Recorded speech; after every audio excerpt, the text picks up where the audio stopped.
함께하는 우리 3대 가족을 주님의 이름으로 환영합니다. 이제 우리 마음을 다해서 아버지께 찬양드리고 예배하도록 하겠습니다. 우리 구주의 십자가 보혈로 우리 기도하는 마음으로 함께 마음 모아 찬양드립니다.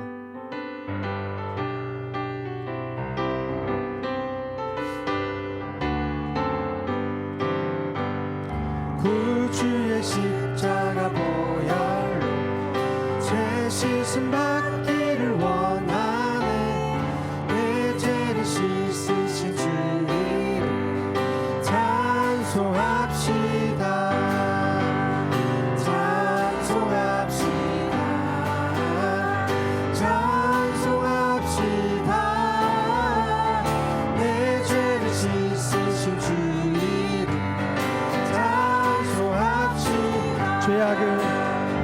죄악을 속하여 주신 주 내 속에 들어와 계시네. 십자가 앞에서 주 이름 찬송합시다. 찬송합시다. 찬송합시다. 내 죄를 씻으신 주 이름 찬송합시다. 주 앞에 흐르는 생명수 날 씻어 정하게 하시네. 내 깊은 정성을 다하여 찬송합시다. 아멘. 찬송합시다. 찬송합시다. 내 죄를 씻으신 주 이름 찬송합시다. 내 주께 회개한 영혼은 생명수 가운데 젖었네. 금없고 순전한 주 이름 찬송합시다. 할렐루야 찬송합시다. 찬송합시다. 내 죄를 씻으신 주 이름 찬송합시다. 변찮는 주님의 사랑과 거룩한 보혈의 공로를 우리 다 찬양을 합시다. 주님을 만나볼 때까지 예수는 우리를 깨끗게 하시는 주시니 그의 피 우리를 눈보다 너희게 하시네. 우리를 깨끗게 아멘. 무궁한 생명의 물일새 생명을 구원을 받은 자 하나님 찬양을 합시다.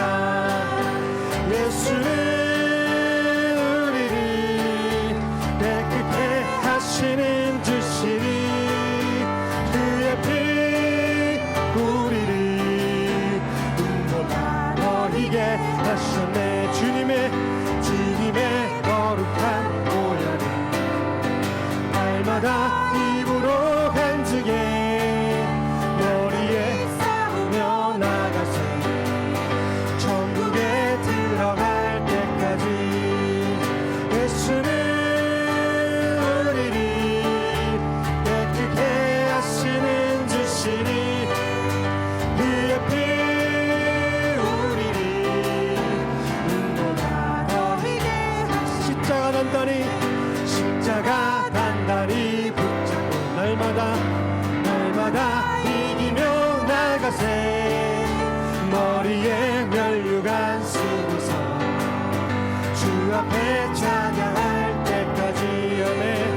예수는 우리를 깨끗게 하시는 주시니 그의 피 우리를 눈보다 우리 한 번 더 십자가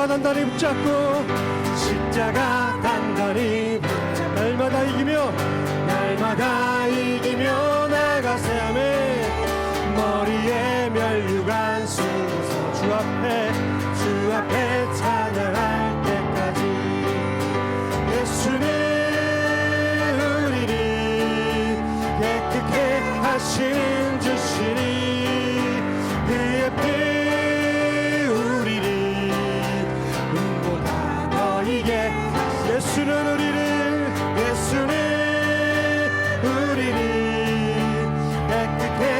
다시는 주시니 그의 피 우리를 눈보다 더 이게 하셨네. 아멘. 우리의 죄를 사하시고 구원하시는 우리 구주 예수님만 바라고 의지하는 귀한 예배의 시간 되길 간절히 소망합니다. 수많은 무리들을 줄지어 예수 이름 높이 함께 찬양드립니다.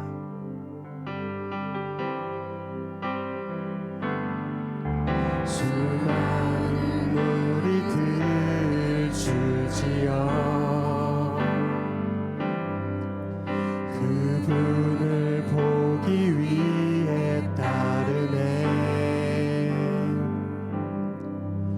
평범한 목수이신 그분 앞에 모든 무릎이 꿇어 경배하네. 모든 문제들 하나하나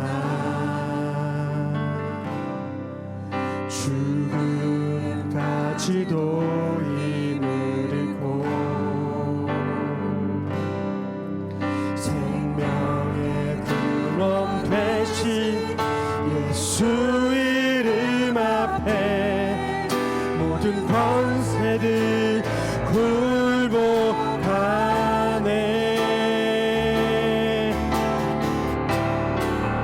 예수 이름 높이세. 예수 이름 높이세.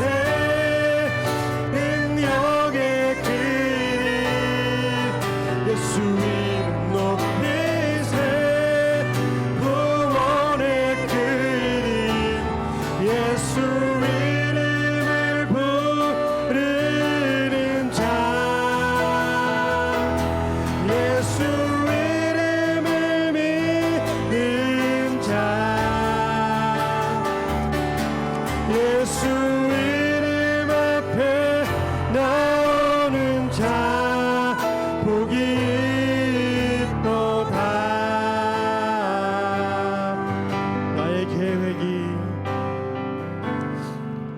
나의 계획이 실패하고 나의 소망이 끊어질 때 삶의 주관자 되신 그분 앞에 나의 무릎을 꿇어 경배하네. 나의 삶을 그분께 맡길 때 비로소 나의 마음 평안해. 구원의 반석 되신 예수의 이름을 소리 높여 찬송하네. 아멘. 예수 이름 높이세. 예수 이름 높이세. 능력의 그 이름. 아멘. 예수 이름 높이세.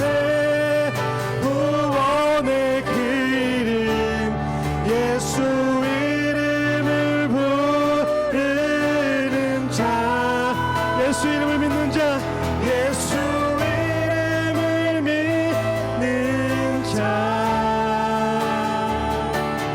예수 이름 앞에 나오는 자 복이 있도다. 우리 한 번 더 예수 이름 높이세. 예수 이름 높이세. 구원의 그 이름 예수 이름 높이세. 구원의 그 이름 예수 이름을 부르는 자 예수 이름을 예수 이름을 믿는 자 예수 이름 앞에 예수 이름 앞에 나오는 자 복이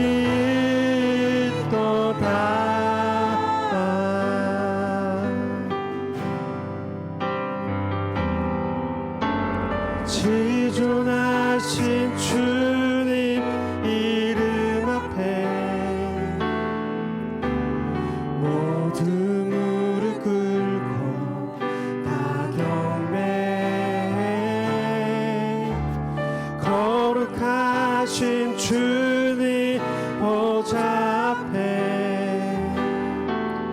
엎드려 절하. 지존하신 주님 이름 앞에, 지존하신 주님 이름 앞에 우리 마음을 다해 찬양드립니다. 모두 무릎 꿇고 다 경배, 거룩하신 주님 이름 앞에 엎드려 절하세. 우리 다시 고백드립니다. 예수는 그리스도. 아멘. 예수는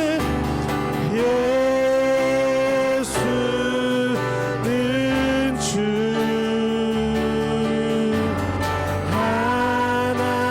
하나님의 영으로 경배드리. 우리 마음을 다해서 예수는 그리스도, 예수는 그리스도. 아멘. 아멘. 예수는 주, 하나님의 영으로 경배드리. 우리 마지막으로 찬양드립니다. 지존하신 주님 이름 앞에 모두 무릎 꿇고, 모두 무릎 꿇고 다 경배해. 거룩하신 주님 보좌 앞에 엎드려 절하. 지존하신 주님 이름 앞에,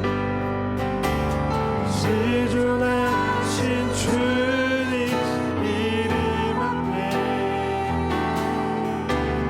모두 무릎 꿇고 다 경배,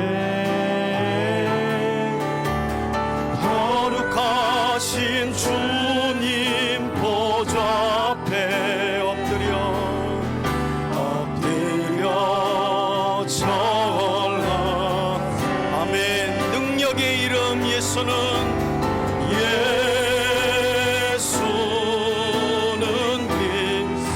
우리의 구원의 주가 되시는 예수, 우리 인생의 모든 문제의 구원자가 되십니다. 하나님의 영으로 경배. 예수는 그리스도, 예수는 우리의 주가 되십니다. 예수는 그리스도, 우리 하나님이 되시는 예수님, 예수는 주,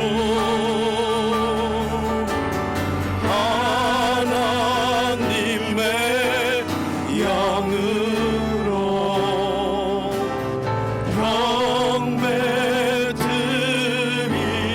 경배드리리. 천부여 의지없어서 함께 찬송드립니다.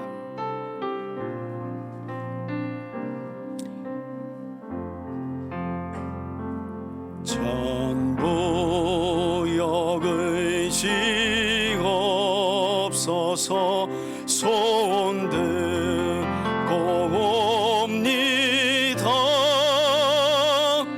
주 나를 외면하시면 나 어디 가리까.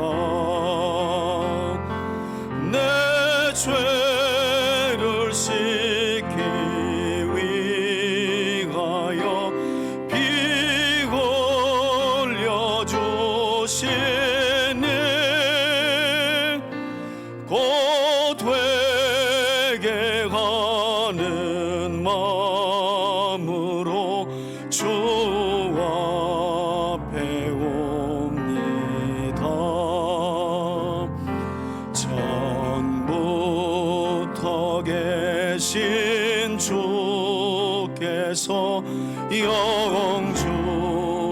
그 죄인을 보혈로 구해 주시니 그 사랑 한없네. 아멘. 내 죄를 씻기 위하여 피 흘려 주시니 곧 회개하는 마음으로 주 앞에 옵니다. 나의 수의 지감으로 큰 권능 받아서 주님께 구한 모든 것을 얻겠으니 내 죄를 씻기 위해 내 죄를 씻기 위하여 피 흘려 주시니 곧 회개하는 마음으로 주 앞에 옵니다. 아멘. 다 같이 기도드리겠습니다. 오늘 내가 네게 명하노니 여호와의 규례와 명령을 지키라. 너와 네 후손이 복을 받아 내 하나님 여호와께서 네게 주시는 땅에서 한없이 오래 살리라. 아멘. 오늘도 살아서 역사하시는 아버지 하나님 한 분께만 영광을 올려드립니다. 이 세상에는 많은 사람들이 살고 있지만 부족한 저희들을 택하사 우리 하나님이 귀한 백성이 되게 하시고 이 시간 우리 하나님의 신령한 복으로 예배드리게 하여 주신 은혜 진심으로 감사와 찬송을 드립니다. 하나님 아버지, 저희들 세상 살면서 우리 주님의 말씀 속에서 살지 못하고 또 주님의 아름다운 모습대로 살지 못했습니다. 긍휼히 여겨 주셔서 용서하여 주시기를 원하옵니다. 성령의 능력으로 강하게 붙들어 주셔서 행함이 넘치는 믿음이 되게 하여 주옵소서. 또한 성령님의 인도하심 속에서 저희의 신앙도 살찌게 하시고 주님의 거룩한 뜻을 이루어 드릴 수 있는 복된 삶이 되게 하옵소서. 주님, 특별히 5월은 가정의 달입니다. 저희 가정이 언제나 화목을 주시고 불화로 인하여 가정이 무너지는 일이 없게 하여 주옵소서. 서로가 이해하며 양보하게 하시고 평강이 넘치는 가정이 되게 하여 주옵소서. 세상 속에 물드는 일이 없게 하시고 경건함을 잃지 않는 가정이 되게 하여 주옵소서. 언제나 찬송과 기도가 끊이지 않는 가정이 되게 하여 주옵소서. 아버지 하나님, 원하옵기는 우리 3대 교회에 몸이 아픈 환우들이 있습니다. 김재풍 집사님, 또 사모님, 전대웅 안수 집사님 큰 수술을 받고 회복 중에 있습니다. 하나님께서 한 분 한 분 어루만져 주셔서 하루빨리 완쾌될 수 있도록 은총 내려 주옵소서. 건강한 삶을 이룰 수 있도록 하여 주옵소서. 오늘도 교회에서 영적인 스승의 역할을 감당하고 계신 박용화 목사님을 기억하시고 부족한 저희들을 위하여 모든 것을 쏟아붓는 삶을 살고 계시오니 언제나 큰 능력으로 붙들어 주옵소서. 예배를 돕는 손길들도 주의 성령으로 붙들어 주셔서 몸을 들여 충성할 때마다 샘 돋는 기쁨과 신령한 은혜로 충만해질 수 있도록 그 심령들을 주장하여 주옵소서. 예배의 시종을 주님께 의탁하옵고 홀로 영광 받으시기에 합당하신 예수 그리스도의 이름으로 기도드리옵나이다. 아멘. 오늘 우리에게 주시는 하나님의 말씀은 마가복음의 말씀입니다. 1장에 이어서 2장 1절에서 17절까지의 말씀 함께 보겠습니다. 저와 여러분들이 내용을 파악해가면서 함께 교도갑니다. 1절 제가 먼저 읽습니다. 수일 후에 예수께서 다시 가버나움에 들어가시니 집에 계시다는 소문이 들린지라. 많은 사람이 모여서 문 앞까지도 들어설 자리가 없게 되었는데 예수께서 그들에게 도를 말씀하시더니 사람들이 한 중풍병자를 네 사람에게 메워 가지고 예수께로 올세 우리를 때문에 예수께 데려갈 수 없으므로 그 계신 곳에 지붕을 뜯어 구멍을 내고 중풍병자가 놓은 상을 달아 내리니 예수께서 그들의 믿음을 보시고 중풍병자에게 이르시되 작은 자야 내 죄 사함을 받았느니라 하시니 어떤 서기관들이 거기 앉아서 마음에 생각하기를 이 사람이 어찌 이렇게 말하는가 신성 모독이로다 오직 하나님 한 분 외에는 누가 능히 죄를 사하겠느냐. 그들이 속으로 이렇게 생각하는 줄을 예수께서 곧 중심에 아시고 이르시되 어찌하여 이것을 마음에 생각하느냐. 중풍병자에게 내 죄 사함을 받았느니라 하는 말과 일어나 내 상을 가지고 걸어가라 하는 말 중에 어느 것이 쉽겠느냐.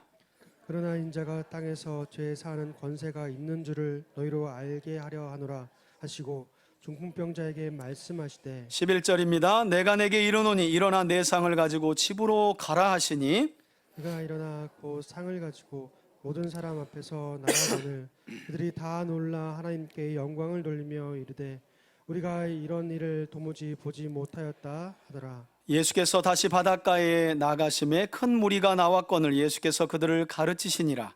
또 지나시다가 알파의 아들 레위가 세관에 앉아 있는 것을 보시고 그에게 이르시되 나를 따르라 하시니 일어나 따르니라. 15절입니다. 그의 집에 앉아 잡수실 때 많은 세리와 죄인들이 예수와 그의 제자들과 함께 앉았으니 이는 그러한 사람들이 많이 있어서 예수를 따름이러라. 바리새인의 서기관들이 예수께 죄인 및 세리들과 함께 잡수신 것을 보고 그의 제자들에게 이르되 어찌하여 세리 및 죄인들과 함께 먹는가. 마지막 절 함께 읽습니다. 예수께서 들으시고 그들에게 이르시되 건강한 자에게는 의사가 쓸데없고 병든 자에게라야 쓸데있느니라. 나는 의인을 부르러 온 것이 아니요 죄인을 부르러 왔노라 하시니라. 아멘. 오늘은 죄사함의 권세를 가지신 예수님이라는 제목을 가지고 마가복음 2장 1절에서 17절까지의 말씀을 함께 살펴보려고 합니다. 오늘도 선포되는 마가복음의 말씀을 통해 우리 3대 가족 모두가 우리 인생의 죄악의 문제뿐만 아니라 삶의 모든 문제들로부터 구원하시는 능력을 가지신 예수님을 깊이 알아가며 믿는 복된 시간이 되기를 바라고, 또한 예수님께서 저와 여러분들을 향해 구원하시는 능력을 행하실, 한번 따라합시다, 의지와 주권을 가지셨다. 여러분, 예수님이 이 시간 저와 여러분들에게 우리가 해결할 수 없는 인생의 문제를 해결해 주시려고 하는 의지와 주권을 가지시고 이 시간 이 자리에 계신 줄 믿습니다. 그런 예수님을 말씀을 통해 만나 구원의 충만한 은혜를 누리는 그런 예배가 되길 다시 한번 주의 이름으로 축원해 드립니다. 여러분, 지난 주일 우리는 구세주로 오신 예수님께서 갈릴리의 온 지역을 두루 다니시며 하나님 나라의 복음을 전도하셨던 말씀과 함께 그 과정 속에서 불치병인 나병에서 고침받았던 한 나병 환자에 관한 말씀도 함께 살펴보았습니다. 그런데 이때 우리가 눈여겨봐야 될 것이 무엇이냐면, 하나님께서 예수님께서 이 불치의 병인 나병 환자를 고치신 후에 엄히 경고하시는 내용이 나왔어요. 너에게 일어난 이 일을 사람들에게 뭐 하지 말라는 거예요? 절대 알리지 말라고 성경에 보면 엄히 경고했다는 거예요. 사람들에게 이 일을 알리지 말라고 경고하셔요. 다른 복음서에 보면 왜 예수님께서 공생의 사역의 초반에, 아니 오히려 예수님이 하나님이심을 대놓고 드러내놓고 알리셔야 되는데 어느 부분은 야 쉿 알리지 마라고 하셨는가 하고 보니까, 다른 복음서에 보니까 이는 아직 예수의 때가 이루지 아니함이라 그래요. 예수님은 자기 때를 정하시고 가신 것이 아니라 구약에서 메시아가 오면 이러이러한 때를 거쳐 이러한 일을 이룰 것이다 라고 말씀하신 하나님의 구원의 스케줄을 따라 구원의 역사를 이루어 가신 줄 믿습니다.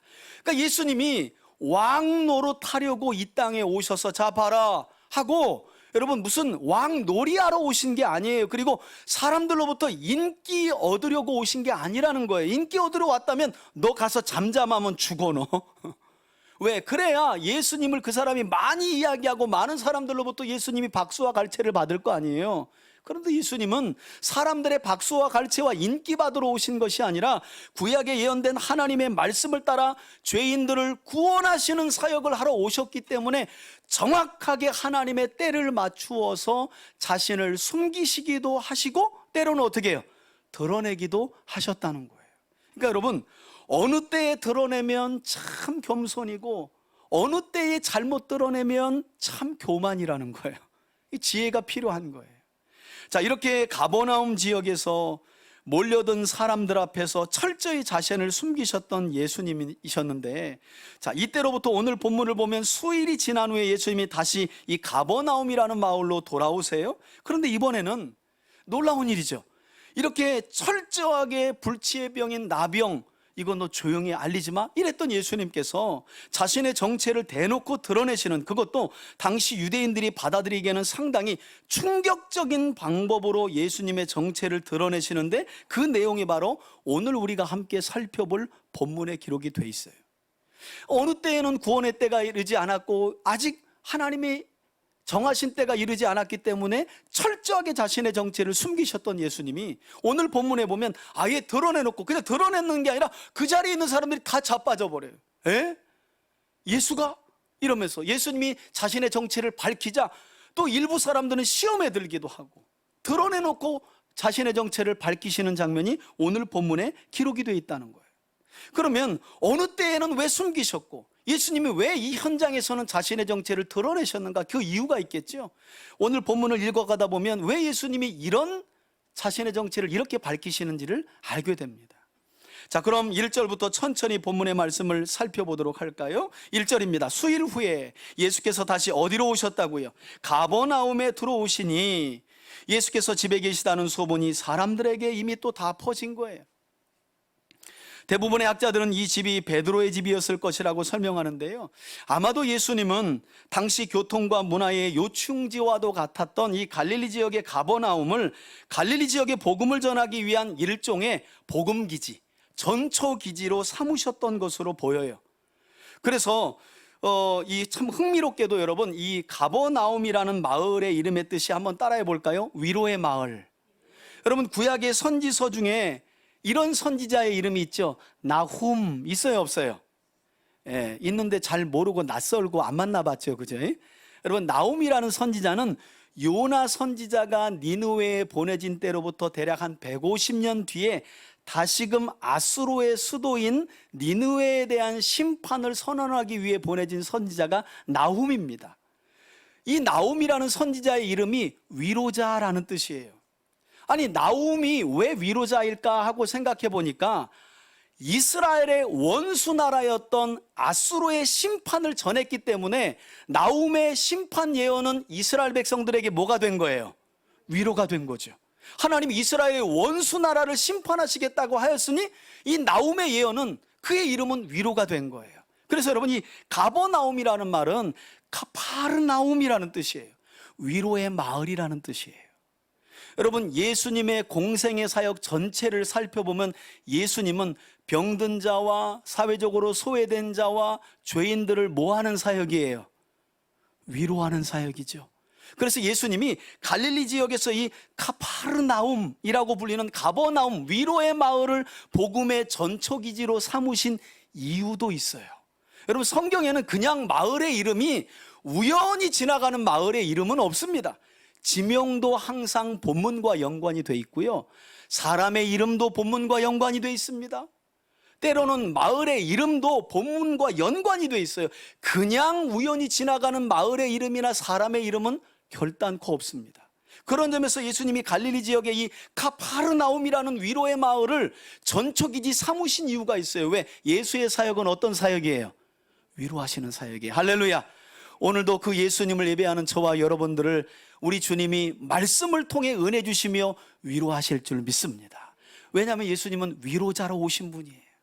그래서 위로의 마을인 카파르나움이라는 가버나움을 복음의 전초기지로 삼으신 거예요.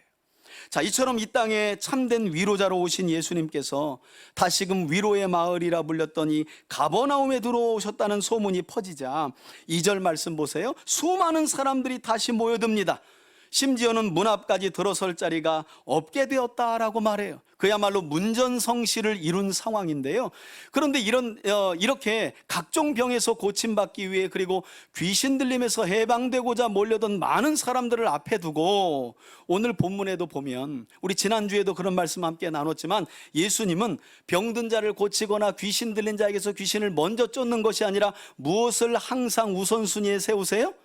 하나님의 말씀을 가르치는 일이에요. 여기 보니까 예수께서 그들에게 도를, 즉 하나님 나라가 임했음을 알리는 복음을 말씀하셨다는 거예요.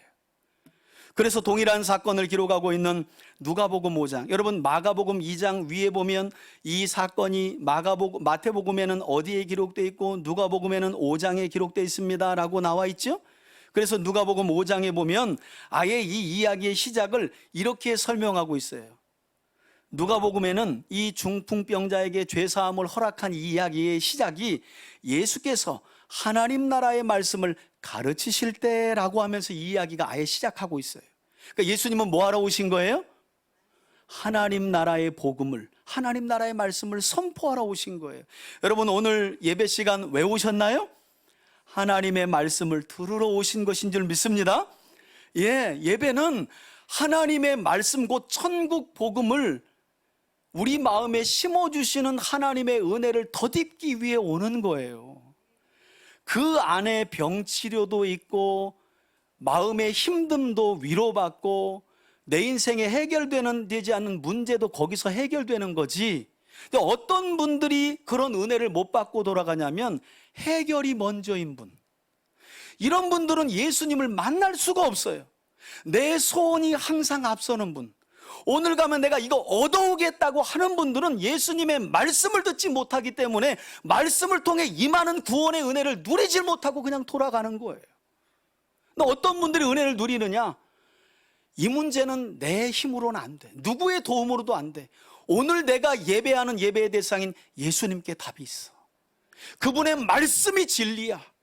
그분의 말씀에 내 인생에 답이 있고 구원의 정답이 있어 하는 분들은 하나님이 주시는 위로와 구원의 은혜를 모두 누리고 가는 줄 믿습니다. 저와 여러분들이 그런 은혜를 누리는 예배의 시간이 될 수 있기를 주의 이름으로 축원해 드립니다. 그래서 예수님은 항상, 여러분 온 사람의 마음은 다르죠. 빨리 귀신 들린 자 내 가족을 좀 고쳤으면, 저거 아무도 못 고치는 질병 빨리 고쳐졌으면, 이게 먼저인데 예수님은 그 많은 문전성시를 이룬 사람들 앞에서 하나님의 도를 먼저 가르쳐요. 여러분 이와 같이 하나님의 아들로 이 땅에 오신 예수님은 무엇보다도 하나님의 말씀을 전파하는 일을 사역의 우선순위로 삼으셨는데요. 왜냐하면 예수님은 자신을 통해 임한 하나님의 나라의 말씀을 깨닫지 못한 채 그냥 치유와 기적만을 경험한 사람들은 결국 복음서를 보면 예수님의 제자가 되지 못하고 늘 무리 안에 머물러요. 무리 안에 머물러요. 여러분 요한복음을 보면 예수님께서 오병이어의 기적을 일으킨 뒤에 얼마나 많은 무리가 예수님을 따랐는지 몰라요. 근데 예수님이 그렇게 자신을 따르는 많은 무리들을 보시고 제자들에게 뭐라고 하냐면, 저들은 뭐 하나 더 먹으려고 나를 따른다는 거예요. 그러면서 너희들은 왜 따르니? 그러죠. 뭐 하나 더 보려고. 우와 기적, 우와 병 났더라, 여기 가보니까 귀신 쫓았더라.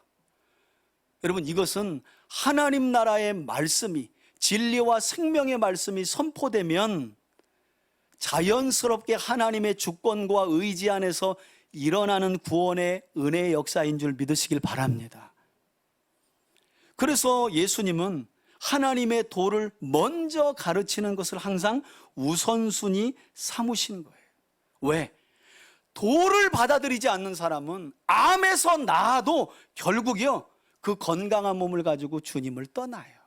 제자가 되지 못해요. 제가 부교육자 때 한 청년이 쓰러져서, 정말이에요, 오늘 중보기도는 오늘 임종한답니다. 저녁까지 보니까 임종 안 했답니다. 하나님 또 살려주세요. 내일 때니까 또 임종 부고가 와요. 이제 곧 멀지 않았답니다. 근데 살아났어요. 하나님이 살려주셨어요. 이게 살려줘가지고 이렇게 좀 불편한 몸으로는 교회 오니까 이 불편한 몸이 해소되면 해둘수록 주일날 안 나오는 거예요. 불편한 몸일 때는 나왔는데 이게 해소되면 안 나오고 아예 건강해지니까 그냥 일본말로 사요나라 하더라고요. 그러니까 죽었다가 살아나도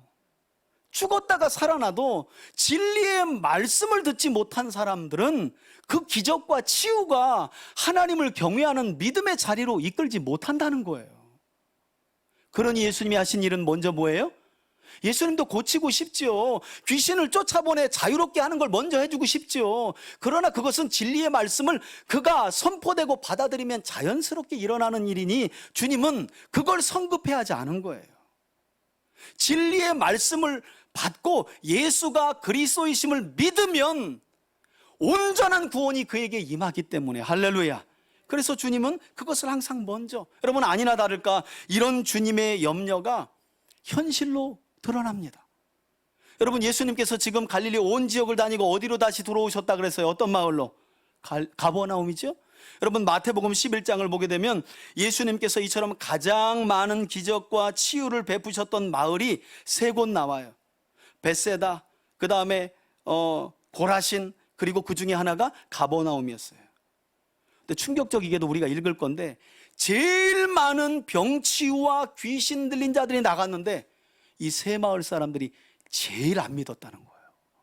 예수님을 제일 배척했다는 거예요. 우리 성경을 한번 봅시다. 마태복음 11장 20절로 24절까지의 말씀입니다. 함께 읽습니다. 시작.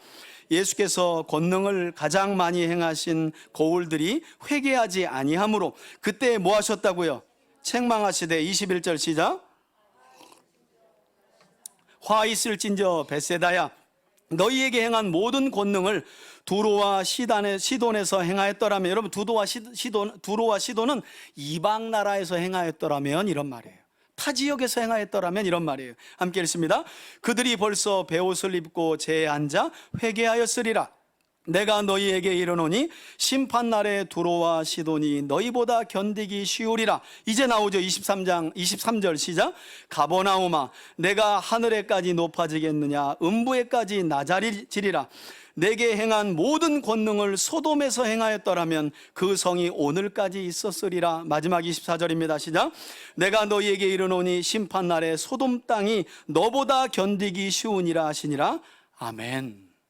여러분 이처럼 가버나움에 거주했던 많은 사람들이 예수님의 머문 집에 몰려들었고 문전성시를 이루어서 실제로 예수님께서 각종 질병에서 많은 환자들을 고쳐주셨고 귀신 들림에서 많은 사람들을 자유롭게 해주시는 치유와 기적이 가버나움에서 많이 일어났지만 충격적이게도 그 사람들이 뭐하지 않았다는 거예요. 회개하지 않고 예수를 그리스도와 메시아로 받아들이질 않았다는 거예요.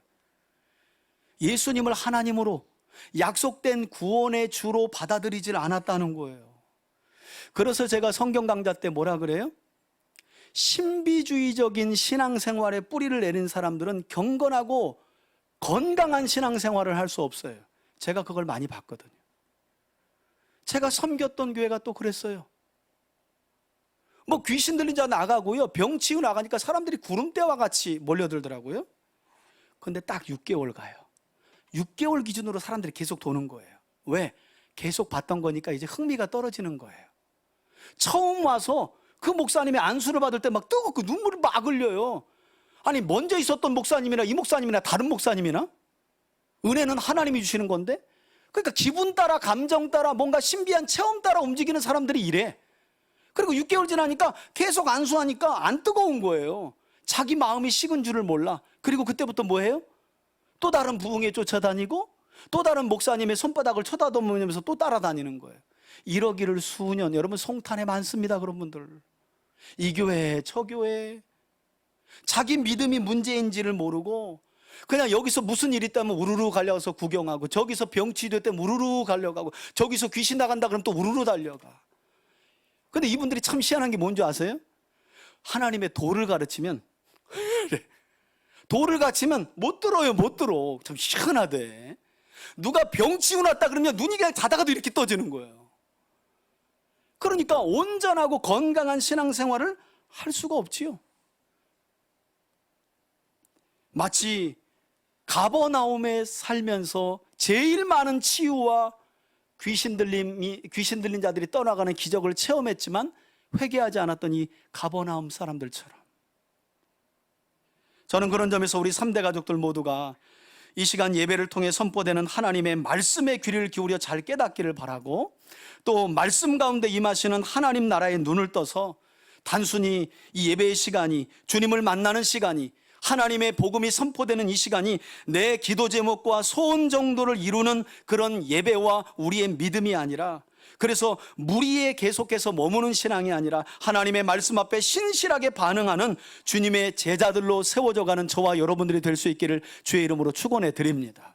여러분, 이 2000년 전 가버나움에서 놀라운 기적과 치유를 베푸신 예수님이 왜 이 자리에서 그것을 못 베푸시겠어요? 중요한 건 우리가 그분의 도에 관심이 없기 때문이에요. 그분의 말씀을 통해 임하게 되는 하나님 나라를 소원하지 않기 때문이에요. 내가 원하는 소원과 기도 제목이 더 큰 거예요. 예수가 내 삶의 주인 되는 건 원치 않아요. 내가 왕이고 주인 되며 내가 원하는 이걸 이루어주길 원하기 때문에 구원의 은혜를 못 누리는 거예요. 저는 그런 점에서 다시 한번 이 시간 우리 안에 내주하고 계신 성령께서 하나님의 말씀이, 천국 복음이 여러분들의 귀에 들려지고, 할렐루야, 눈에 보여지고 마음에 깨달아지는 은혜가 있기를 주의 이름으로 축원해 드립니다. 그러면 상처도 치유됩니다. 사람들의 위로로 안 되는 문제도 위로가 받는 거예요. 해결 안 되는 문제도 구원자이신 예수님이 말씀이 진리임을 드러내시기 위해서 나타내 주시고 해결해 주시는 줄 믿습니다. 이게 하나님이 하나님 나라를 드러내시고 나타내시는 원리예요, 원리. 질병만 붙들고 와봐요. 질병 나 안 납니다. 왜 안 고쳐주시는 줄 아세요? 질병 나면 안 오거든요. 여러분, 귀신 들린 자 데려와보세요. 안 낫습니다. 왜? 귀신 들리고 자유로우면 다른 거 해요. 제가 많이 봤거든요. 근데 놀라운 건 하나님의 도에 귀를 기울이는 사람들은 자기에게 있는 병이 그냥 나았다는 거예요. 할렐루야.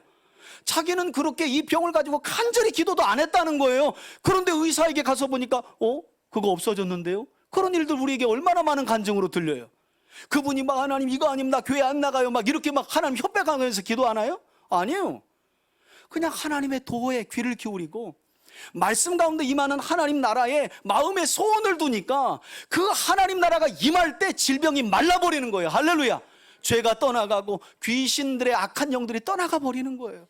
이게 성경의 원리고 하나님 나라의 원리예요. 저는 이런 은혜가 우리 3대 가족들에게 충만하게 임하기를 주의 이름으로 축원해 드립니다. 자, 이처럼 예수님께서 발 디딜 틈도 없이 인산인해를 이룬 사람들 앞에서 하나님의 도를 가르치실 때 3절을 보세요. 어떤 일이 일어났는지. 이 내용부터가 이제 오늘 본문의 아주 중요한 핵심인데요. 사람들이 한 중풍병자를 4사람에게 메워가지고 예수께로 나왔다는 거예요. 여러분, 당시 유대 사회에서는 병자나 사회적인 약자들이 오늘날 우리가 살고 있는 시대만큼 어떤 복지 시스템이나 사람들의 어떤 도움을 받는 사회적 돌봄의 대상이 되지 못했어요. 오히려 유대인들은요, 질병 자체를 하나님의 저주로 인식했기 때문에 성전의 출입도 막았다고 여러 자료들이 이야기합니다. 그러니까 유대인들의 인식에는 질병하면 죄로 인해 하나님이 저주를 주신 거, 이런 생각을 가진 거예요. 사실 우리 본문에는 중풍병자라고 나와 있지만 헬라어 원어를 보면 사지가 마비된 자예요. 그러니까 방법이 없죠. 사지가 마비된 자예요. 4사람이 이 사지가 마비된 자를 침상에다가 올려서 침상채 들고 온 거예요. 예수께 가지고 온 거예요. 왜냐하면 사람들은 그 사람에게 관심이 없거든요. 여러분, 이런 배경 속에서 말씀드린 것처럼 이 중풍병자의 지인으로 보이는 4사람이 이 환자를 침상에 실어서 예수님께 데려온 건데, 이들이 난관에 부딪히죠. 4절 보세요. 예수님께 오기는 왔는데 무리들 때문에 자신들이 메고 온 환자를 예수께 데려갈 수가 없는 상황이 벌어졌어요. 사실 보통 사람 같으면 야, 이거 들어갈 수가 없어. 예수님 집안에 계신 것 같은데 사람들이 집 전체를 삥 둘러싸가지고 수천 명이, 수백 명이 있는데 여기를 어떻게 파고 들어가? 야, 오늘은 틀렸다, 내일 오자. 아마도 그럴 거예요. 그런데 이들은 그러질 않죠. 포기하질 않아요. 그래서 4절 중반절에 보니까 이들이 어떤 방법을 택해요? 그들이 그 계신 곳에 지붕을 뜯어 구멍을 내고 중풍병자가 누운 상을 달아내리니 그래요. 여러분, 이것은 예수님 당시 유대인들의 일반 가옥이 평평한 옥상으로 지붕을 만들었고, 또 지붕의 재료는 대부분 지푸라기에 진흙을 섞어서 비벼서 만들었기 때문에 이 네 사람이 지붕으로 올라가는 계단을 이용해 가지고, 우리 시골에 보면 이렇게 옥상 평평한 집 있잖아요. 유대인들이 그래요. 근데 이제 우리처럼 단단하거나 콘크리트가 아니기 때문에 그래도 사람들이요, 더운 날에는 거기에 올라가서 좀 서늘한 날에는 거기서 잠을 자기도 합니다. 옥상이 있는 거예요. 다만 그걸 집과 진흙으로 만들거나 아니면 단단한 나무가지 같은 걸로 진흙을 이겨가지고 지붕을 만드는 거예요. 이 네 사람이, 사람들이 너무 많으니까 이 집 옆에 옥상을 통해 가지고 계단을 통해서 올라가 가지고 그 지붕을 이제 뜯어낸 거죠. 손쉽게 뜯어지거든요. 또 유대인들의 가옥은 어찌됐든지 간에 우리가 상상해 보면 너무나 황당한 사건이 벌어진 거예요. 집안에서는 인산인의 일을 이룬 사람들 앞에서 예수님이 하나님의 말씀을 가르치고 계신데 갑자기 어떻게 해요?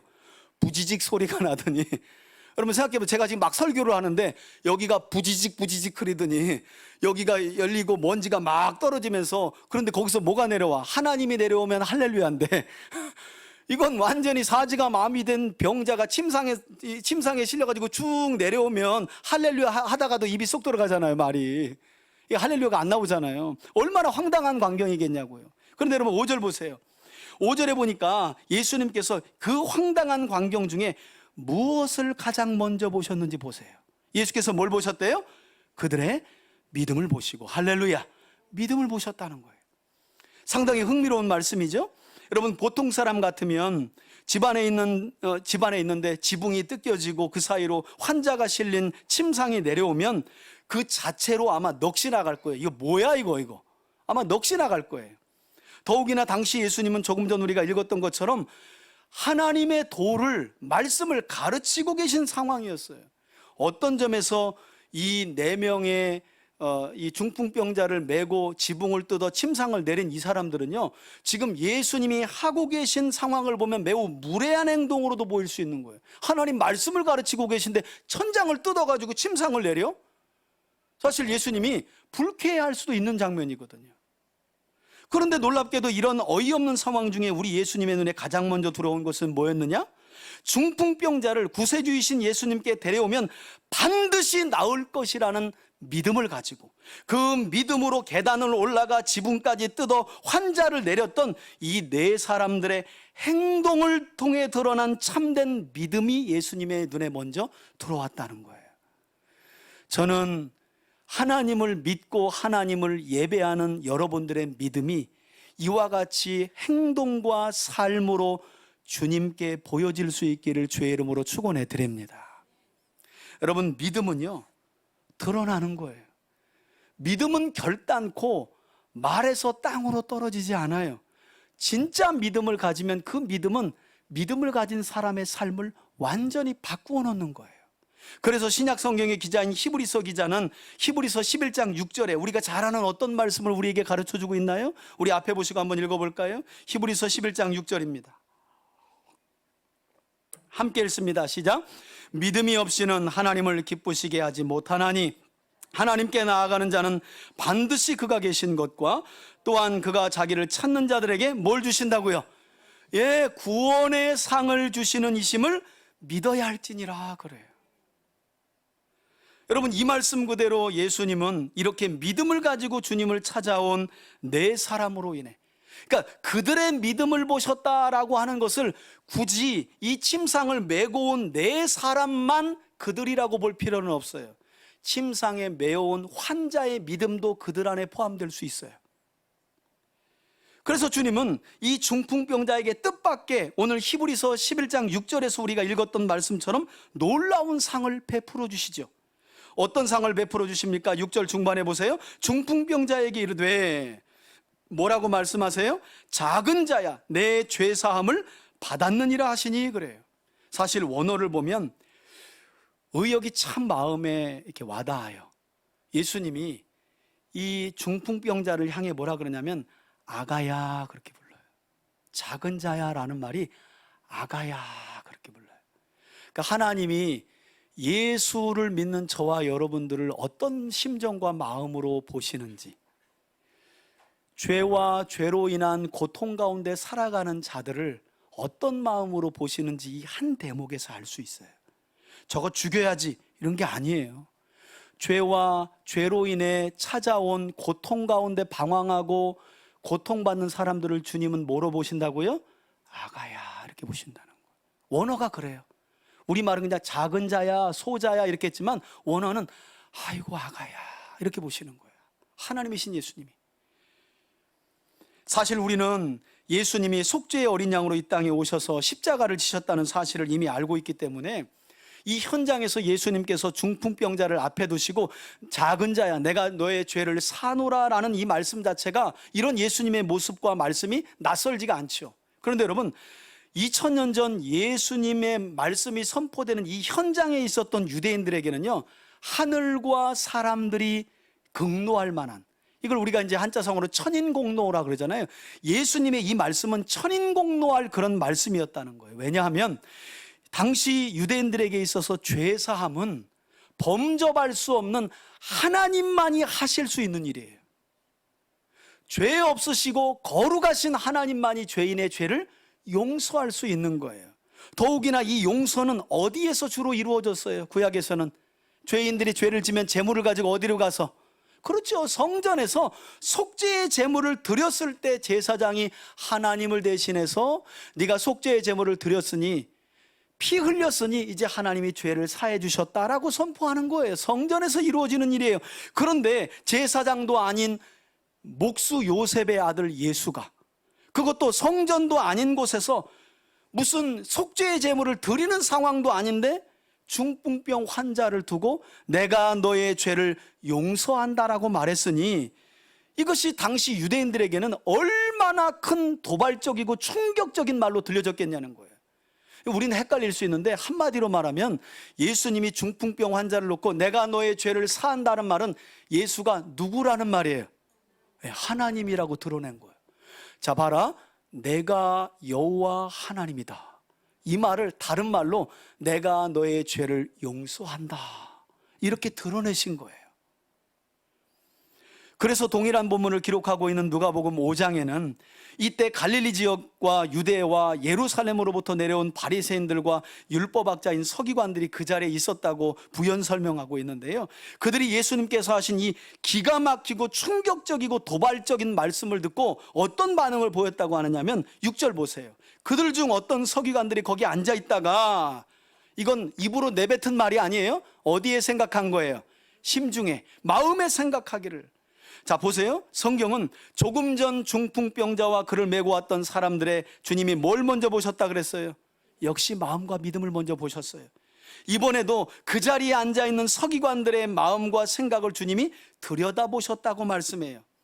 그들이 어떤 생각을 마음에 품었다고 말해요? 7절 보세요. 이 사람이 어찌 이렇게 말하는가? 이거 지금 그들의 속마음으로 생각한 거예요. 이것은 신성모독이로다. 오직 하나님 한 분 외에는 누가 능히 죄를 사하겠느냐라고 생각한 그들의 생각을, 그들의 마음을 주님이 읽으시고 마가복음에 기록을 해버렸어요. 여러분, 우리가 알아야 될 것은 이 자리에서 예수께서 중풍병 환자를 향해 내가 너의 죄를 사하노라 하며 예수님 자신이 하나님이심을 일부러 드러낸 이 사건을 두고 죄를 사해? 지가 하나님이라는 말인데 이거 신성모독이네? 라고 생각했던 이들은요, 애초부터 예수님이 궁금하고 예수님이 행하신 메시아로서의 표적을 보고 믿기 위해서 이 자리에 온 자들이 아니었어요. 다른 복음서를 함께 동일한 본문을 보면 이들은요, 사람들이 예수께 몰리니까, 자기들을 버리고 예수께로 몰려드니까 그 예수께 몰려드는 그 상황을 두고 시기하고 질투하고 그걸 경계했기 때문에 그 자리에서 예수가 하는 어떤 말과 행동을 책잡고 예수를 비방하며 사람들을 예수에게로 멀어지게 하기 위해서 그 자리에 앉아 있었다는 거예요. 그런데 마침 그 자리에서 하나님만이 하실 수 있는 죄사함을 예수님이 중풍병자에게 베풀었으니 이거는 그냥 책 잡을 일 정도가 아니라 율법에 따르면 신성모독죄는 레위기에 어떻게 나와요? 그 자리에서 증인만 있으면 돌로 쳐서 죽일 수 있는. 그러니까 제가 볼 때 이들이 그 자리에 앉아가지고 아싸 가오리 했을 거예요. 넌 이제 꼼짝없이 뒤졌어. 이제 넌 이제 죽었어. 이 책 잡고 비방하려고 왔는데 자기가 하나님이라고 했으니까 이건 율법에 빼도 박도 못해요. 그냥 증인 두 사람만 있으면 그 자리에서 돌로 쳐서 죽일 수 있는 책 잡을 만한 일을 예수님에게서 발견한 거예요. 그러니 아마 이들은 속으로 옳거니 하며 쾌재를 불렀을 거예요. 하지만 이런 이들의 심중을 다 알고 계신 예수님이 8절에 뭐라고 말씀하십니까? 그들이 속으로 이렇게 생각하는 줄을 예수님이 이미 아세요. 그래서 성경은 곧 중심에 아시고 이르시되 어찌하여 이런 악한 생각을 마음에 생각하느냐. 그러니까 우리 주님은 사지가 마비된 중풍병자라도 예수님께로 데려가기만 하면 회복될 것이라는 믿음을 가지고 온 사람들의 마음의 생각도 이미 알고 계셨고, 또 반대로 갈릴리 지역과 유대와 예루살렘으로부터 예수님을 음해하고 비방하기 위해 찾아온 서기관들의 마음의 생각도 이미 알고 계셨다는 거예요. 그러니 여러분 생각해 보세요. 저와 여러분들이 무슨 마음과 생각과 중심을 가지고 오늘 이 자리를 찾아왔는지 주님이 당연히 아시겠지요? 아시지 않겠어요? 그런 점에서 저는 이 시간 하나님을 예배하는 그리스도의 이름을 부르고 찾는 우리 3대 가족들의 마음과 중심이 무엇보다도 하나님을 사랑하는 마음과 중심이기를 바라고, 또 하나님의 말씀을 사랑하는 마음과 중심이어서 주님께서 그런 여러분들의 마음과 생각을 통한 믿음을 보시고 크신 구원의 은혜를 베풀어 주시기를 다시 한번 간절히 축원합니다. 여러분, 이렇게 서기관들의 악한 생각을 읽고 계신 예수님은 9절에서 그들에게 계속해서 말씀하시죠. 중풍병자에게 이제 수사학적인 질문을 하는 거예요. 내 죄사함을 받았다라는 말하고 그에게 일어나 내 침상을 가지고 걸어가라 하는 말 중에 너희 생각에는 어떤 것이 더 쉽겠느냐. 다소 아이러니한 질문을 던지신 건데요. 사실 이 질문의 의도는 이렇습니다. 여러분, 이 질문의 의도는요, 다분히 죄사함은 범접할 수 없는 하나님께 속한 고요한 일이었기 때문에 유대인들의 그 얕은 생각에는 침상을 가지고 가는 것이 쉽다라고 생각한 거예요. 당시 유대인들의 생각을 예수님이 이런 생각을 알고 이 질문을 던지신 거죠. 무슨 말인가 하면 하나님만이 하실 수 있는 죄사함도 베푸신 예수님이라면 뭣도 가능하다는 거예요.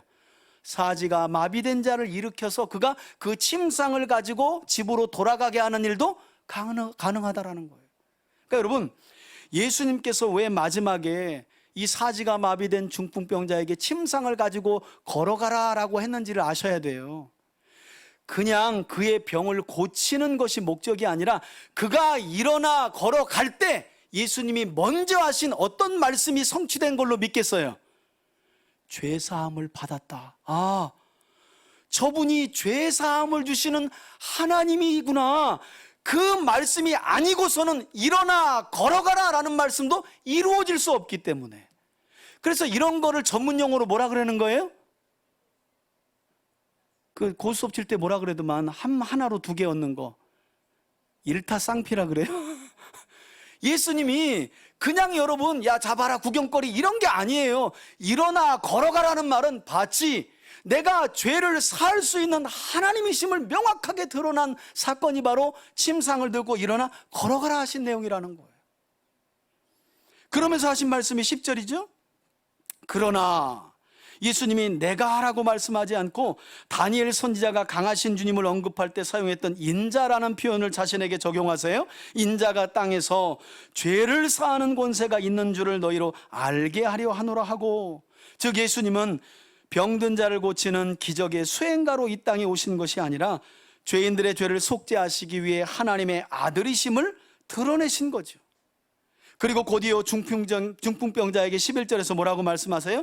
내가 내게 이르노니 일어나 내 침상을 가지고 집으로 가라 하시니, 이것은 단순한 그의 치유 사역이 아니라 그를 일으켜 침상을 가지고 걸어가게 하심으로 예수가 죄인의 죄를 살 수 있는 하나님이심을 아주 명확하게 드러난 사건이라는 거예요. 그래서 여러분, 어떤 간절한 기도 제목 가운데 하나님께서 치유나 기적이나 회복의 은혜를 주셨거든 여러분들이 뭘 자랑해야 돼요? 예수님이 하나님이심을 자랑할 수 있는 믿음이 여러분들에게 있기를 주의 이름으로 축원해 드립니다. 아니, 잘 나가다가요, 응답 받으면 이상하게 내가 철야 기도했는데, 내가 열심으로 기도했지, 내가 예배 안 빠졌지, 뭐 또 헌신했지, 이런 걸로 자기 의를 슬그머니 드러내. 그러면 안 된다는 거예요. 전적인 하나님의 은혜예요. 그러면 그것만 자랑하면 되는 거예요. 12절 보세요. 그가 일어나 곧 침상을 가지고 모든 사람들 앞에 가거늘. 여러분, 이때 이미 사람들은 예수가 누구인 줄 알고, 저분이 하나님이시구나. 병든 자 고치는 그냥 신비한 능력을 가진 분이 아니라 내 죄를 사하노라, 이 말씀도 가능하신 하나님이시구나, 이걸 알고 다 놀라. 원어를 보면 넋을 잃었다는 말이에요. 하나님께 드디어 이제 뭐해요? 하나님께 영광을 돌리며 이르되 우리가 이런 일을 도무지 보지 못하였다 하더라. 한 가지 좀 아쉬운 건, 말씀을 통해 말씀을 성취하시는 예수님을 보고 저분이 구세주이시구나, 메시아이시구나, 하나님이시구나 하고 하나님께 영광을 올려드렸으면 참 좋은 일인데, 사람들은 그런 심오한 말씀은 참 흘려들어. 그리고 마음에 두질 않아. 그리고 뭐 또 암병 하나 낫다 그러면 뭐 다음 주도 우리 교회도 여러분 뭐 전도할 필요 없어요. 그냥 암 환자 하나 낫다 그러면 다 와가지고 뭐 아느니 모르느니 다 박수 들으면서 하나님께 영광 돌리는 거예요. 내 죄가 사함 받았느니라, 이 말씀에는 아무도 하나님께 일어나서 박수 돌리는 자가 없어. 저와 여러분들이 예배하면서 진짜 감사해야 될 게 뭔지 아세요? 하나님께서 우리가 기도하는 물질의 문제 해결해 주시고, 기도하는 질병의 문제 고쳐주시고, 영적인 문제 고쳐주셔서가 아니라 하나님께서 근본적인 우리의 죄의 문제를 해결해 주신 것에 대해서 저와 여러분들이 진실로 하나님 앞에 감사할 수 있는 믿음이 있어야 할 줄 믿습니다. 그게 진짜 믿음이요. 거기에서 일어나서 하나님께 영광의 박수 쳐야지. 뭐 우리의 아이가 뭐 서울대 갔나요? 박수, 하나님께 영광. 나중에 결국 자기가 내가 우리 아이가 뭐 이슬을 또 기도했는데 뭐 했는데, 다 자기가 영광 취해요.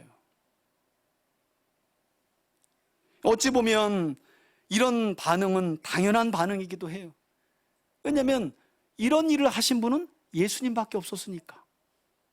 죄도 사하시고 질병도 고치시고. 그런데 우리 주님이 먼저 고치신 건 뭐예요? 우리 인간의 근본적인 문제예요. 사실 그렇잖아요, 여러분. 우리가 간절히 기도하는 제목 보면 사실 그거 응답 안 돼도 다 살아. 진짜 중요한 문제는 우리 내면에 있고 우리 삶의 마음에 뿌리 박힌 죄의 문제예요. 이거 하나님 앞에 내려놓고 고침받지 않는 이상은 그 뿌리 내린 죄로부터 나오는 우리 삶의 열매는 잘 안 없어져요. 근데 우리는 그냥 이거 고쳐달라 저거 고쳐달라만 먼저 해. 여러분, 우리의 요구대로 하나님이 다 응답해 주셨다면 여기서 자기 죄 문제 해결해 달라고 할 사람이 얼마나 되겠어요? 근데 주님이 뭘 먼저 아세요? 우리 인생의 근원적인 문제를 먼저 아시는 거예요. 그래서 어떨 때 이럴 때 있죠. 뭘 간절히 기도하러 왔는데 하나님이 누군가에게 내가 실수든 의도이든 잘못 말하고 잘못 행동한 것부터 먼저 깨닫게 하세요. 너 그 죄 문제 빨리 내 앞에 털어놔야지. 그것부터 잘못했다고 말해놔야지. 이게 뭐예요? 하나님은 우리 인생의 근원적인 문제를 먼저 치료하신다는 거예요. 왜냐하면 이사야서에 보니까 죄악이라는 건 언제나 하나님과 우리 사이를 어떻게 해요?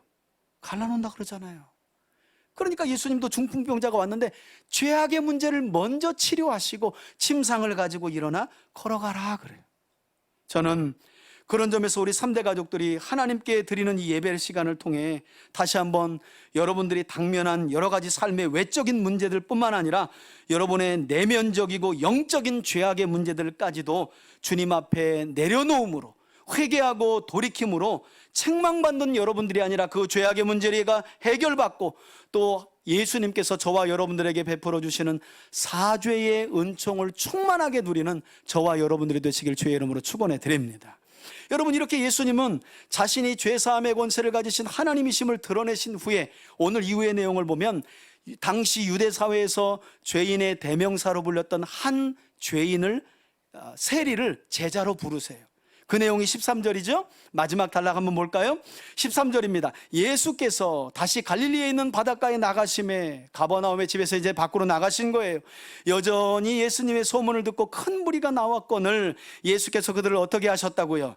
여전히 가르치셨다는 거예요. 여러분, 항상 가르치심이 먼저예요. 주님은 오죽하면 누가복음 24장에 보니까 부활하신 뒤에도 주님이 뭐 하셨게요? 예수님이 십자가에서 도살장으로 끌려가는 어린 양처럼 희말이 없게 죽어가는 걸 보고 엠마오가 고향이었던 두 제자가 낙심해가지고 고향으로 가요. 근데 그 낙심하고 고향으로 가는 제자들에게 나타나가지고 성경을 보니까 예수께서 그들과 함께 집에 들어가 성경을 풀어, 할렐루야, 깨닫게 하셨다는 거예요. 여러분, 예수님은 부활하셔서도 뭘 하셨다고요? 성경을 풀어 깨닫게 하실 때 그들이 뭐라 그래요? 야, 이거 예수님 같다. 왜냐하면 그분이 성경을 풀어 깨닫게 하니 우리 마음이 뭐래요? 뜨겁지 아니하냐 그래요. 저는 하나님의 말씀을 듣는 이 시간 여러분들의 마음이 뜨거울 수 있기를 주의 이름으로 축복합니다. 이뿐만인가요? 그 다음 장을 보면 두려워 떨고 있는 제자들에게 주님이 또 나타나세요. 그래서 뭐냐면 율법서와 그리고 선지서와 시편을 풀어 성경을 깨닫게 하니 제자들이 그때서야 주님이 우리 뜻과는 다르게 십자가에서 고난당하시고 부활하시는 게 구약에 예언된 내용이었고 우리가 그걸 몰라서 주님 낙심했던 거구나 하고 하나님께 찬양 올려드렸다는 내용이 누가복음의 마지막에 나와요. 끝까지 주님은 오셔서도 하나님의 말씀을 성취하시고 공생의 기간에도 하나님의 도를 가장 먼저 가르치시고 그리고 부활하신 이후에도 낙심이 하는 제자들에게 나타나서 하나님의 도를 풀어서 가르쳐 주신 거예요. 저는 그런 점에서 우리 3대 가족들이 하나님의 말씀을 배우는 일에 정말 힘쓰기를 바라고요. 또 우리 3대 교회가 주의 말씀을 가르치는 사역을 통해 육신의 질병뿐만 아니라 죄로 인해 아직도 방황하는 많은 영혼들에게 구원의 은혜를 소개하고 구원의 은혜를 누리게 하는 복된 도구와 통로가 되는 교회로 세워져 가길 주의 이름으로 축원해 드립니다. 얼마나 많은 사람들이 있는지 몰라요. 아직도. 자, 이어지는 14절을 보세요. 또 지나가시다가 알페오의 아들 누구요? 마태 유대식 이름인데요, 레위가 세관에 앉아있는 것을 보시고 그에게 이르시되 나를 따르라 하시니 그가 일어나 따르니라 그래요. 여러분, 예수님께서 복음서에 나오는 장면을 보면, 제자들을 부르시는 장면을 보면 꼭 구약에서요 엘리야가 엘리사를 부르시는 장면을 연상케 해요. 엘리야가 엘리사를 어떻게 부르냐면 열왕기상을 보면 지나가면서 그냥 겉옷을 휙 던져요. 그런데 그걸 자기를 따라오라는 걸로 알아듣고 엘리사가 따라 나섭니다. 이 모습과 아주 비슷해요.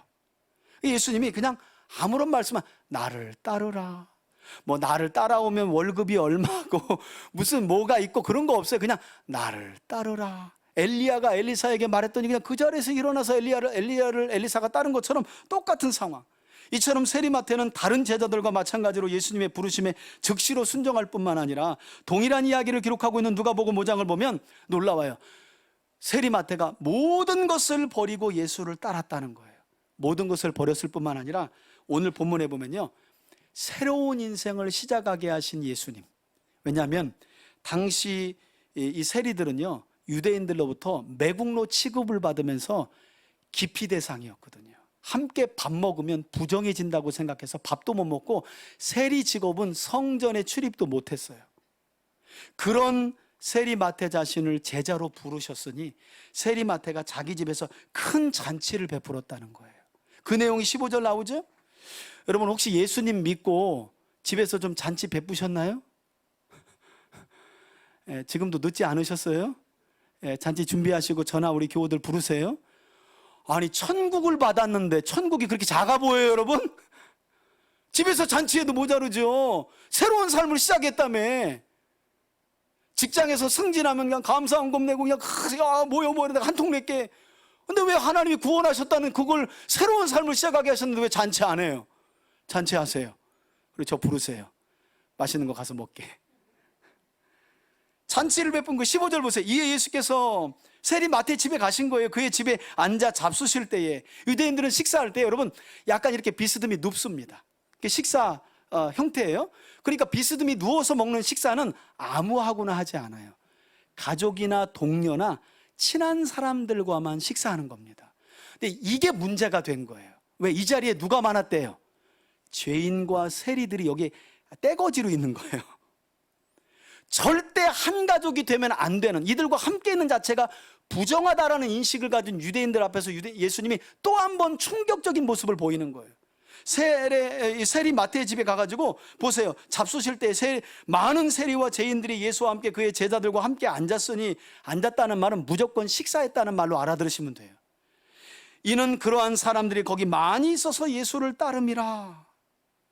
여러분, 말씀드린 것처럼 유대인들에게 이 세리는 혐오의 대상이고 기피 대상 1호였거든요.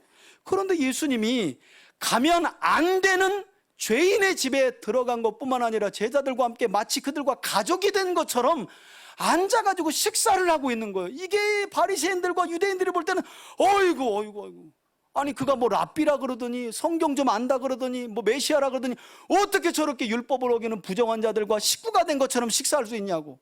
그러니까 이 사람들이 성경을 잘못 본 거죠. 여러분, 예수님이 오시기 전에 750년 전에 이사야 선지자가 이사야서 11장에 보면 하나님 나라가 임하는 모습을 비유적으로 설명해요. 잘 들어보세요. 하나님 나라가 임하면 이런 모습일 거라는 거예요. 이리와 어린 양이 함께 살며, 여기서 중요한 건 함께예요. 표범과 어린 염소가 함께 누우며, 송아지와 어린 사자가 함께 있어, 암소와 곰이 함께 먹으며 함께 엎드려 물을 먹으며. 그래요. 여러분, 이게 무슨 말이에요? 하나님 나라가 온전히 임하면 천적이고 원수 같은 지간이 뭐예요? 함께 하는 거예요. 함께 할 수 없는. 그러니까 어떤 분들이 그래, 교회를 그렇게 오래 다녀놓고 목사님 천국이 뭐예요? 하나님 나라는 어떻게 이루어야 되는 거예요? 이제 알려드릴까요? 알려줄까 말까? 아, 참. 알려드릴까요? 여러분, 교회에서 제일 싫은 사람 있죠? 나 저 사람 때문에 다른 교회로 갈까 말까. 그 사람을 집에 초청하시고요, 맛있는 식사로 대접하세요. 그러면 그곳에 뭐가 임한 거예요? 그게 천국이요. 여러분, 그래서 용서 잘해야 합니다. 왜냐하면 용서 안 한 그이가 거기 먼저 가 있을 수 있거든요. 어떻게 할 거예요? 천국 가서 저 사람 왔는지 몰랐네, 나 다른 데 보내줄 거예요? 그럴 거예요? 다른 데는 저 아래 뜨거운 데인데. 그러니 이 땅에서부터 부지런히 용서하고 함께 할 수 없는 사람들과 뭐 하는 거예요? 예. 아이고, 뭐 마음 맞는 사람들하고는요, 뭐 5,000원짜리 커피 2잔 놓고 3시간도 그냥 막 훌훌 지나가. 여러분, 하나님 나라는 그런 데도 있지만, 저 사람하고는 말이 잘 안 통하는데, 저 사람하고는 왠지 불편해. 여러분, 그런데 주님의 사랑으로 그런 사람들과 함께 차 마시고 함께 식사하고 좋은 것이 있으면 함께 나누는 그 모습과 그 자리에 뭐가 임하는 거예요? 천국이 임하는 거예요. 할렐루야. 여러분 보세요. 죄로 인해 저와 여러분들은 하나님과 영원히 함께 할 수 없는 사람들이었어요. 맞죠? 근데 하나님께서 우리의 죄를 대신해서 그 아들을 보내시고 십자가에 대신 죽이시고 사흘 만에 부활케 하심으로 영원히 함께 할 수 없는 저와 여러분들을 자녀 삼으시고 함께 하시잖아요. 임마누엘로. 할렐루야. 왜 그게 우리는 안 되냐는 거예요. 제가 볼 때는 아직 하나님 나라가 뭔지 눈을 못 떠서 그래요. 자기가 하나님 나라 안에 못 살기 때문에 하나님 나라의 모습대로 못 살아가는 거예요. 그걸 맛보면요, 힘들어도 그렇게 돼요. 말 섞기 싫은데도 아니요, 말 섞을 수 없는 나를 말 섞게 하신 하나님, 그리스도의 십자가 사랑을 생각하면 내가 찾아가는 거예요. 또 빈정되는 말을 해도 또 찾아가는 거예요. 또 먼저 말을 거는 거예요. 왜? 그리스도의 십자가 사랑이 나를 그렇게 바꿔놓는 거예요. 아마도 예수님은 세리마태가 옛삶을 청산하고 제자로서의 새로운 삶을 시작하면서 예수님께 호의를 베푼 그 잔치를 기뻐 받으신 것 같아요. 그래서 그 자리에 간 것 같아요. 여러분 16절 보세요. 그런데 그 모습을 지켜보던 바리새인의 서기관들이 예수께서 죄인과 및 세리들과 함께 잡수시는 것을 보고 그 제자들에게 말하죠. 예수님께는 또 말 못해요. 어찌하여 너희 선생이 세리 및 죄인들과 함께 식사하냐, 이렇게 물었다는 거예요. 예수님이 뭐라고 대답해요? 17절 마지막 절입니다. 예수께서 들으시고 그들에게 이르시되, 아주 중요한 말씀이죠. 건강한 자에게는 의사가 쓸데없고 병든 자에게라야 쓸데있느니라 라고 말씀하시면서, 나는 너희들과 같이 스스로 의인임을 자부하는 자들을 부르러 온 것이 아니라, 그러니까 하나님 나라는요, 내가 저 사람보다 좀 낫지 뭐, 아유 저 인간은 저러니까 저래, 이런 사람들에게는 하나님 나라가 임할 수 없는 거예요. 언제나 하나님, 저는 부족해요. 늘 저는 제 힘으로 살아갈 수 없어요. 하나님, 저는 죄악이라는 심각한 질병에 걸려 주님이 아니면 살아갈 수 없는 그런 연약한 존재예요 라는 사람들에게 주님이 의사로 오셨다는 거예요. 그 말씀을 마지막으로 하시면서 나는 죄인을 부르러 왔노라 그러세요. 여러분, 성경이 시작되는 창세기 3장을 보시면 인류의 첫 조상인 아담과 하와가 하나님의 약속을 깨뜨리고 범죄하는 장면이 나오는데요, 이때도 죄를 짓고 두려워 숨어있는 아담과 하와를 찾으신 분은 누구라고 나와요? 하나님이셨어요. 첫사람이었던 아담과 하와가 범죄하고 두려워 숨었는데 이때도 하나님이 먼저 찾아 나서요. 어디 숨어 있는지 몰라서가 아니었어요. 하나님이 아담아, 내가 어디 있느냐? 왜 숨었느냐? 여러분, 사실 성경을 보면 동산에 있는 모든 실과는 네가 먹되 선악을 알게 하는 나무의 열매를 먹지 말라, 먹으면 죽는다 그러셨어요. 약속이 된 거예요. 그러면 먹었으니 하나님이 아담과 하와를 뭐 하시면 돼요? 죽이시면 될 일이에요. 왜? 약속했으니까. 그런데 하나님이 죽이시지 않고 찾아 나선다는 거예요. 아담아, 어디 있느냐? 여기 있는데요. 왜 너가 숨어 있냐? 왜 너 여기 숨어 있어? 너하고 나와의 관계가 그런 관계가 아니었잖아. 근데 왜 너가 나를 두려워서 숨어 있어? 여러분, 예수님이, 하나님이 이렇게 죄인 되어서 두려워 숨고 있는 아담을 먼저 찾아가셨다니까요. 이와 같이 구세주로 이 땅에 오신 하나님의 아들 예수님도 범죄한 우리를 정죄하고 심판하시기 위해 이 땅에 오신 것이 아니라 오히려 죄로 인해 고통 가운데 살아가는 우리들을 죄악으로부터 돌이켜 하나님께로 나아가 죄의 용서함을 받게 하실 뿐만 아니라 저와 여러분들이 거듭난 하나님의 자녀로 세림 마태처럼 새로운 삶을 살아가도록 하시기 위해 이 땅에 오신 줄 믿습니다.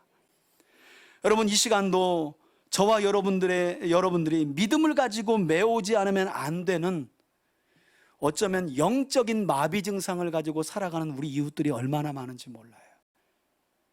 근데 가끔 제가 참 마음이 아픈 건 죄악으로 인해 하나님을 만나 영적인 마비 증상으로 살아가는 이들을 교인들이 너무 부러워하는 거야. 그 사람 외제차 샀대. 다 40평 아파트 했다 그러면 그걸 그렇게 그냥 부러워하고 그냥 막 하나님 나는 뭐예요? 또 뭐 이러고 있어요 또. 그는 하나님을 만나지 못해 죄악 가운데 죽어가는 영적인, 어쩌면 마비에 걸려 죽어가는 영혼인지도 모르고, 저와 여러분들은 메우지 않으면 안 돼요. 부러워할 일이 아니요. 영원한 사망이 있는 곳으로 가는 그 영혼을 왜 부러워해요? 안타깝게 여겨야지, 불쌍하게 여겨야지. 우리가 메우지 않으면 안 되는 거예요. 저는요, 오늘 설교 시간 다 돼가지고 뭐 이런저런 얘기 다 안 했지만, 여러분 여기 보면 그들의 믿음이에요. 예수님이 여러 사람들의 믿음이에요. 어떤 학자들은 이것을 교회 공동체의 믿음이라고 말해요. 교회 공동체의 믿음. 그들의 믿음을 보시고 누군가에게, 그러니까 저와 여러분들이 예배할 때 이런 마음이 있어야 돼요. 누군가 아픈 사람이 있고 어떤 죄악의 문제로 심각한 상황 중에 있으면 하나님, 우리를 보시고 그를 고쳐 주옵소서. 여러분, 이런 믿음이 우리 안에 있어야 돼요. 맨날 지난주에도 내 문제, 이번 주에도 내 자식 문제, 다음 주에는 내 남편 문제, 일생에 남편, 자식, 부모님, 남편, 자식, 부모님 릴레이로 돌아가. 그게 어느 정도면 끝나야지. 하나님 나라를 기업으로 받은 사람이 그냥 일생에 자식, 남편, 아내 여기서 못 떠나면 하나님 나라를 어떻게 볼 수 있겠어요? 뿐만 아니라 죄악으로 인해 사회에서 매장당하고 소외된 사람들이 얼마나 많아요? 어떤 분들은 목사님, 저런 사람들은 교회 안 왔으면 좋겠어요. 그럼 어디 가요, 그런 사람들? 그죠? 교회가 아니면 그 사람들 어디 가냐고요. 세리마트에 누구와 식사해요? 누가 그를 반겨주고 누가 그의 손을 잡아줘요? 예수님이 우리 손 붙잡아 주신 것처럼 우리도 그렇게 붙잡아 줘야 되지 않겠어요? 저는 우리 3대 가족 모두가 오늘 선포된 말씀을 다시 한번 기억하면서 죄사함의 권세를 가지신 하나님이신 예수님께서 이 땅에 건강한 의인을 부르러 온 것이 아니라 죄로 인해 병든 영혼들을 우리부터 구원하셨고 지금도 우리를 통해 또다시 죄악으로 인해 병든 영혼을 구원하시기를 원한다는 사실을 기억하면서 죄악 가운데 영원한 사망으로 죽어가는지도 모른 채 살아가는 우리의 가족들과 주변 영혼들을 주님께로 인도하여 우리가 받은 이 죄사함의 크신 은혜를 함께 누리며 살아가는 저와 여러분들이 되길 바라고요. 세리 마태처럼 도무지 제자가 될 수 없는 죄인된 우리를 주님께서 당신의 제자로 부르셨다는 사실을 확신하고 감사하면서 주님의 부르심 앞에 저와 여러분들도 모든 것을 내려놓고 이 땅에 임한 하나님의 나라와 복음을 힘써 증거하고 증언하며 살아가는 저와 여러분들이 되시길 주의 이름으로 축원해 드립니다. 우리 주 예수 그리스도의 은혜와 하나님 아버지의 사랑과 성령의 교통하심이 죄 사함의 권세를 가지신 예수 그리스도가 하나님이심을 믿고 그분이 우리가 해결할 수 없는 우리 인생의 근원적인 죄의 문제를 사하셨다는 사실을 확신하며 이제는 세리 마태처럼 죄악 가운데 방황하고 고통하는 자들을 초청하여 예수님께로 인도하는 복된 삶을 살기로 결단하며 나아가는 우리 성도들 머리머리 위에, 가정과 기업 위에, 자녀 위에 이제로부터 영원토록 함께 계실지어다. 아멘. 아멘.